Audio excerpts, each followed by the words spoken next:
My name's Jeff Kirby. I'm an attorney.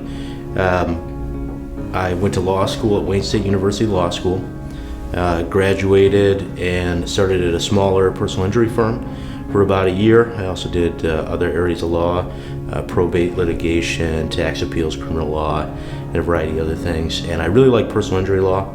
And I came to the Mike Morse Law Firm in July 2014. It's the best personal injury law firm in the state of Michigan. It was a great opportunity. I've been here ever since.